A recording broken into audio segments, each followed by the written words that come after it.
Question number 20. Based on the following information, determine the NAV of a regular income scheme on per unit basis. NAV per unit calculate ചെയ്യാനാണ് പറഞ്ഞിരിക്കുന്നത്. Listed shares at cost 20 crore, cash in hand, bonds and debentures at cost 4.3. Of these, bonds not listed and counted as 1. Other fixed interest securities at cost, dividend accrued, amount payable on shares, expenditure accrued, number of units, current realizable value of fixed income securities of face value 100. The listed shares were purchased when index was 1000 and the present index is 2300. Value of listed bonds and debentures at NAV 8. There has been a diminution of 20% in unlisted bonds and debentures. Other fixed interest securities are at cost. So NAV per unit കണ്ടുപിടിക്കുക. NAV is equal to net asset divided by number of units. Net asset എന്ന് പറഞ്ഞാൽ asset minus liabilities. Assetൽ എന്തൊക്കെ വരും? First ഷെയർസിൻ്റെ value 20 crore തന്നിട്ടുണ്ട്. അതുകൂടാണ്ട് the listed shares were purchased when index was 1000. Now the index is 2300. So 20 crore divided by 1000 multiplied by 2300, you will get the present value of equity shares. So 20 divided by 1000 into 2300, 46 crore will be the value of equity shares. Then cash in hand 1.23. Then bonds and debentures at cost. So total bonds and debenture is 4.3. Out of these, bonds not listed, unlisted bond ഒരു 1 crore ഉണ്ട്. അതുകൂടാണ്ട് listed bonds, the value of listed bonds 8 crore തന്നിട്ടുണ്ട്. So value of listed bonds 8 crore direct എടുക്കാം. Then there has been a diminution of 20% in unlisted bonds. So the value of unlisted bond is 1 crore. So 1 minus 20% will be the value of unlisted bonds. So listed bond it is 8 and unlisted bond is 0.8. Then other fixed interest securities at cost 4.5 crore. Dividend accrued 0.8 crore.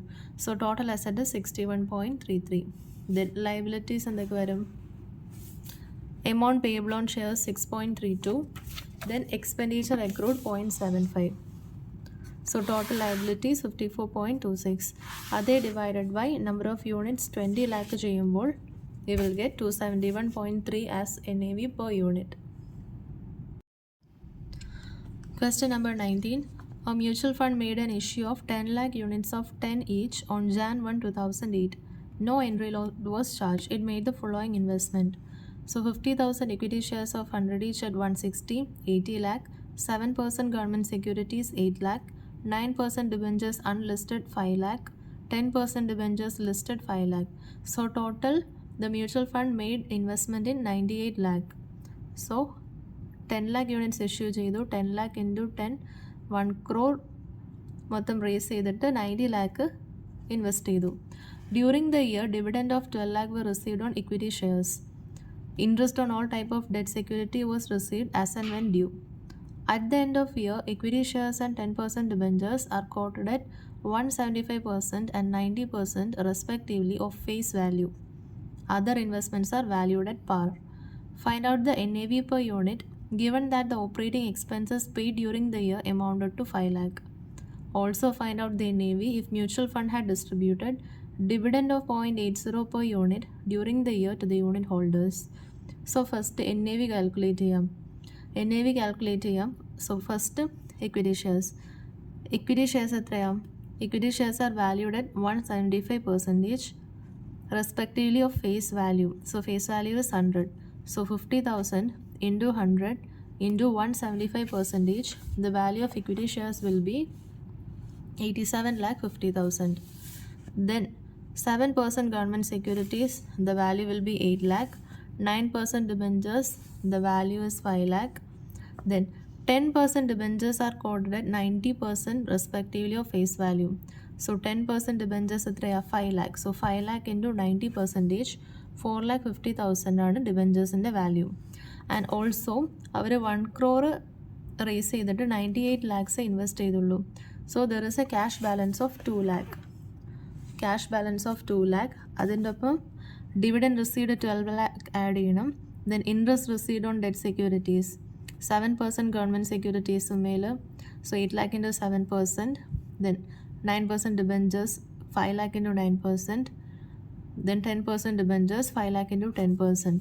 So total interest received will be 56,000, 45,000 and 50,000 respectively.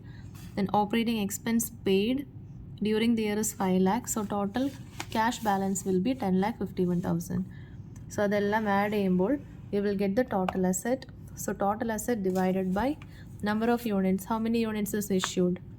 10 lakh units is issued. So total NAV per unit is 11.551.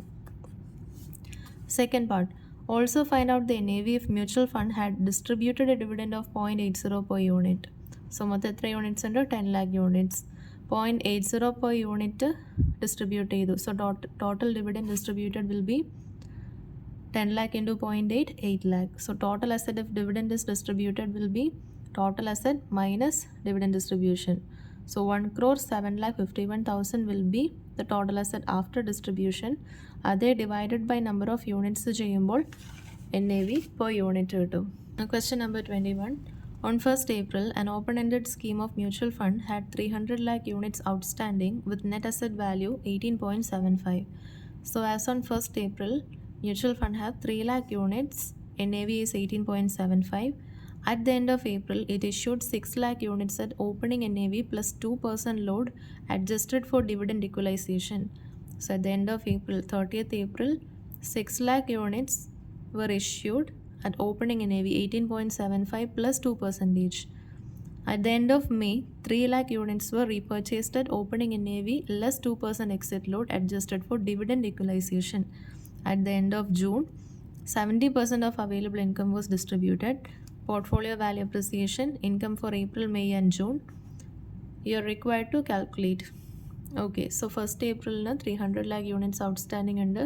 30th April 6 lakh units issue ചെയ്തു. 31st May 3 lakh units redeem ചെയ്തു. And on 30th June 70% dividend declare ചെയ്തു. So ഇവിടെ dividend equalization എന്ന് പറയുന്നുണ്ട്. So what is dividend equalization? So for example പറയാനായിട്ട് investor A buys mutual fund at the beginning of the year. Investor B buy units just before the dividend is declared. So ഇവിടെ investor എയ്ക്കും investor ബിക്കും same amount of dividend കൊടുക്കുന്നത് unfair ആണ്. So അത് mitigate ചെയ്യാനായിട്ടാണ് dividend equalisation എന്ന് പറയുന്നത്.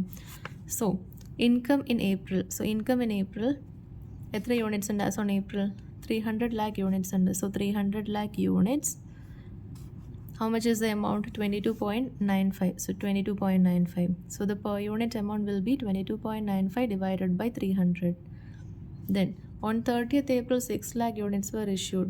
So dividend equalization, dividend equalize ആയിട്ടുള്ള എമൗണ്ട് നമ്മൾ അവരിൽ നിന്ന് കളക്ട് ചെയ്യും. കാരണം when we are paying the dividend on 30th June, ഈ 1st ഏപ്രിലിനുള്ളവർക്കും 30th ഏപ്രിലിനുള്ളവർക്കും സെയിം എമൗണ്ട് അല്ല കൊടുക്കുന്നത്. അങ്ങനെ കൊടുക്കണമെങ്കിൽ when we are issuing, these 6 lakh unit holders have to bring in an amount equal to the dividend for this period, 1st April to 30th April. So 6 lakh units are dividend equalization collected from 6 lakh units. So 6, the amount will be per unit, previous per unit and multiplied by number of units. So 0.459 will be the amount that has to be brought by 6 lakh unit holders. Then income in May is 34.425. 34.425. Then total number of units will be 306. Per unit will be 0.1125. Then total income by May end will be, as on May end, 306 units in the total amount is 22.95 plus 0.459 plus 34.425. Per unit will be amount divided by units. Then as on 31st May, 3 lakh units were repurchased. So repurchase ചെയ്യുമ്പോൾ അവർക്ക് ഈ 30th June declare ചെയ്യുന്ന dividend കിട്ടില്ല. So 1st April മുതൽ 31st May വരെയുള്ള dividend ഇവർക്ക് നമുക്ക് പേ of ചെയ്യണം. So 3 lakh units. Dividend equalization paid to 3 lakh units. So 3 lakh per unit will be as on May end 0.1890. So 0.1890 into 3.567 will be paid as a part of dividend equalization. So total income after redemption of 3 lakh units will be 306 minus 3, 303 units. And the amount will be 57.834 minus 0.567. then per unit will be 0.1890. Then income for June is 45.45. So income for June is 45.45. Number of units as on June is 303. Per unit will be 45.45 divided by 303.15. So the total income available for distribution as on June will be on 303 units 57.267 plus 45.45 102.717 per unit will be this divided by this, and the dividend paid is 70% of available income. So 70% of 102.717 is declared as dividend to 303 unit holders per unit. So the balance left will be total income available for distribution minus dividend paid. Second question, issue price at the end of April. So as on 30th April, what is the issue price? 18.75 plus 2% plus dividend equalization. So 18.75 plus 2% of 18.75, 19.125 plus dividend equalization to that 6 lakh unit holders. Etra dividend equalization per unit 0.0765. So total issue price is 19.202. Then redemption price of units at the end of May. So at the end of May, redemption price per unit at 3 lakh units, 18.75 minus 2% plus dividend equalization. So dividend equalization will be 3 lakh units into dividend equalization 0.1890. So 0.1890 add you get the repurchase price. Last part, net asset value is on 30th June. So net asset value and cash varum. The income for April 22.95, May 34.425, June 45.45, portfolio value appreciation for next NAV as on 30th June. So change in cash balance from April to June. Income receipt April, May, June. Then units issue ചെയ്തപ്പോൾ cash is receipt. So how many units are issued? 6 lakh units. What is the issue price? We already computed in second question. Then units redeemed, 3 lakh units are redeemed. We already computed the repurchase price. Then dividend is also paid 71.9019. So you get the net change in cash balance as 90.4401. Then we can compute the NAV as on 30th June.